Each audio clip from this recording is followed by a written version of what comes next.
Hey guys, we're back on part 2 of the fuel pump rebuild for the 53 truck. So I left off yesterday with breaking the pump down, and so today we're going to take these valves out. Off camera, I've already taken the file and I've hit all these edges and got them nice and flat.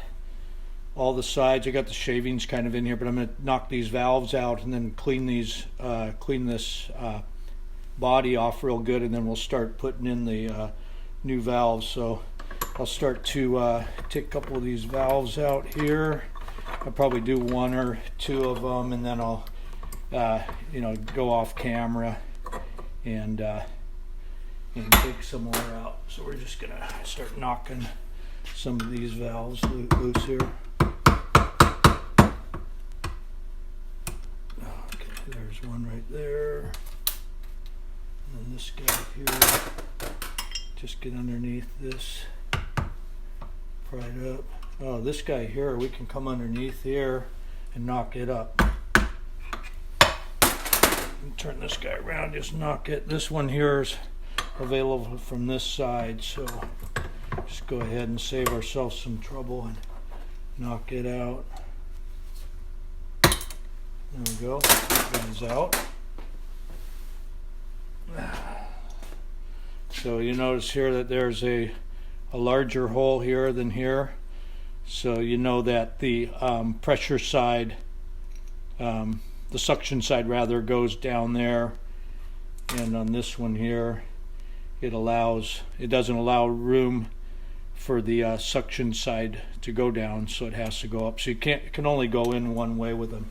So we'll get that guy out. Okay, I'm going to go ahead and knock the rest of these guys all out, and then we'll clean these up and start the reassembly.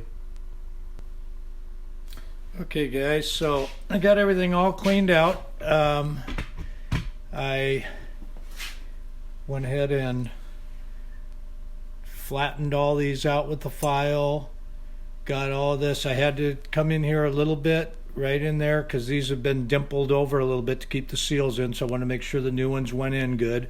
So I just took my little rotary file and nicked those a little bit out there. Got all these surfaces are all sanded and ready to go. I came along later with this, I use this for the carburetor cleaner, so I hit everything with that. And all the other stuff you see out here is what I'm going to use to put this back together. So, okay, we'll set up here and we'll start putting her back, reassembling there. I want to make sure that the rubber seal stays in the center, so I'm pulling up on it slightly with this screwdriver, so I make sure that you see that, so it's floating. I had it a little bit cocked there, so with that being said, now I can go in and seat that seal and be okay, not worry about that. Yeah, see, now we're right in the center the way we should. So I caught that right before I sent her home.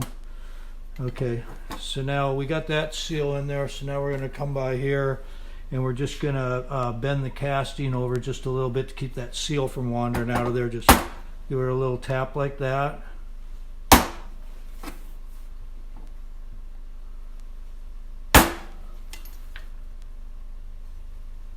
Yeah, you don't want that seal coming out of there. Your day's gonna be a bad day.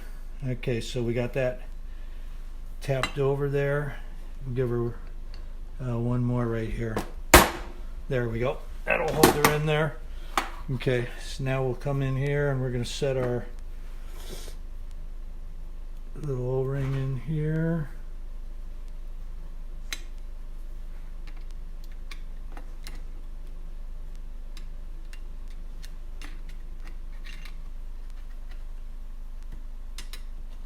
That, we get our little valve here. This guy will only go in one way like that, so we're gonna give him a little tap in there.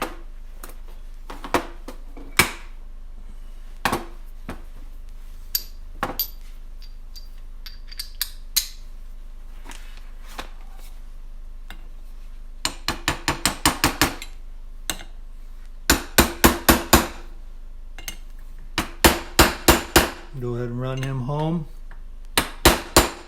like that. Looking good. Now we're just going to give this one more little peen right here. There we go.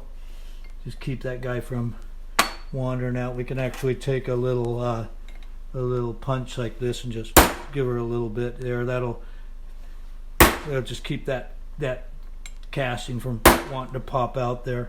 So we'll call that good. So we got this part done. So I'm going to go ahead and install a couple more of the valves, and then I'll bring you guys back. See, we got this. We got these beamed over a little bit to keep that from coming out of there. So okay, I'm going to put a couple more together and bring you guys back. Okay, so we got all our seals in, and so we're going to start out here by going ahead and doing the fuel side first. Okay guys, so we're doing the fuel side now. We got the diaphragm in, the spring in place. So what we're going to do now is go ahead and we're going to orient these. Start out with just putting a couple screws in here. You want to get it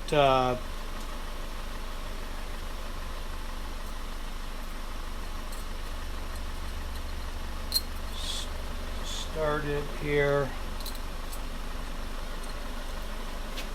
So I'm going to orient it to the way it was there, and then we're going to pull this guy, line some of these screws up and pull it down here.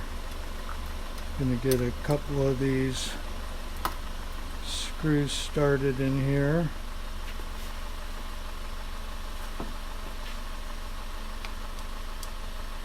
This guy in here.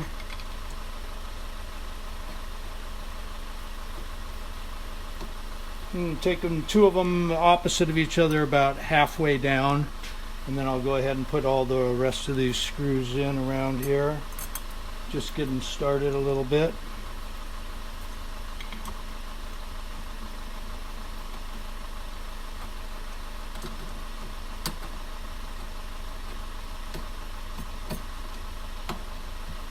Oops, I'm probably right in your guys' way. Sorry about that. Bad footage there. Sorry about that.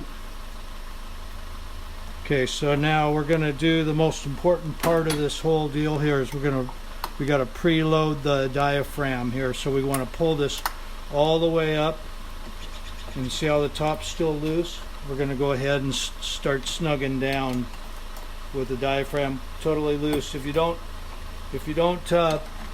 pull the diaphragm and preload it, you're going to get high fuel pressure, which a lot of times I've heard happens, and premature wear on the diaphragm. So really important that we preload the fuel side.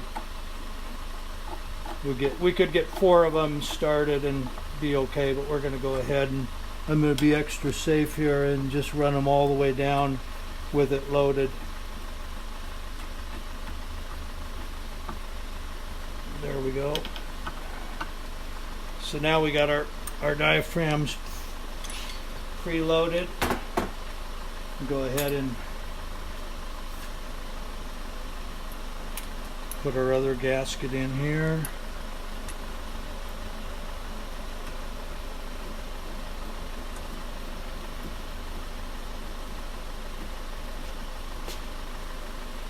Give this guy a little tighten down.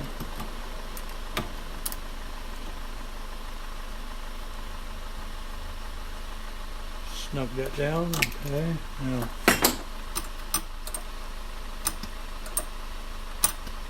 stuck in here, and we're pushing here. It's good. So flip her over. We'll get the air side.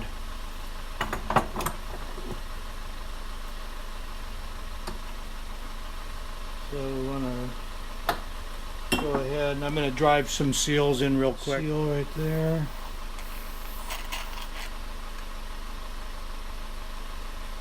Okay.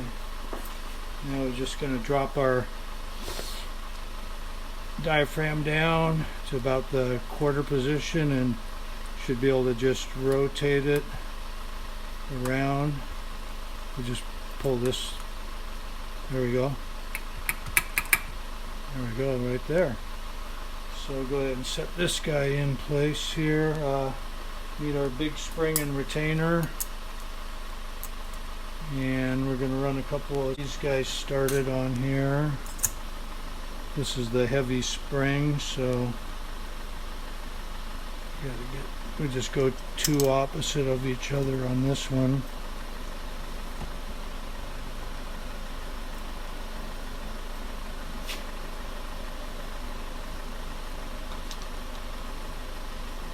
Big spring, sometimes it can pull that diaphragm in, so we want to make sure that we're not sucked in on that diaphragm anywhere. So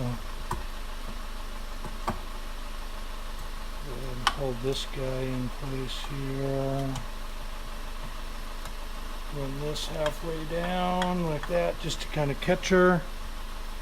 You know, we want to make sure that we didn't suck that diaphragm in anyway. So. Okay guys, so we got the air part on now, and this one we want to put on in the neutral position. So there's all the way on, there's all the way up. We want neutral right there, and we're going to go ahead and, oops, we're going to find neutral here.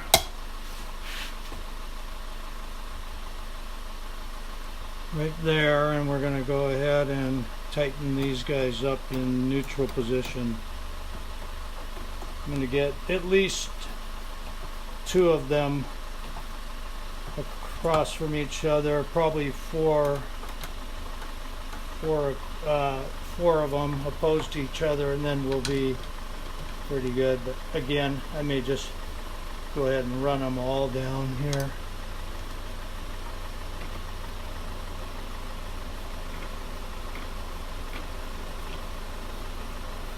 Again, this is kind of almost like preloading this diaphragm so it doesn't go out prematurely, and get the right amount of air vacuum on it. So we should go ahead and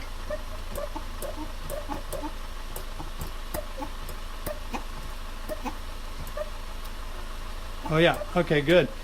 All right, well, I'm going to go ahead and run the rest of these down, and other than the gasket on here, we've got pretty much ready to go. I would like to do a little shout out to Then and Now. They're the suppliers of the fuel pump rebuild kit, and you can just go on online and look for them. They're Then and Now Automotive. I'll post a quick post there, so if anybody's interested in fuel pump parts, then you can pick just about anything up from them you want. Well, that concludes part 2, guys, and we'll bring back one more and we'll put her in the truck. So I appreciate you guys for watching, and please comment, subscribe, and we'll catch you on the next one. Okay.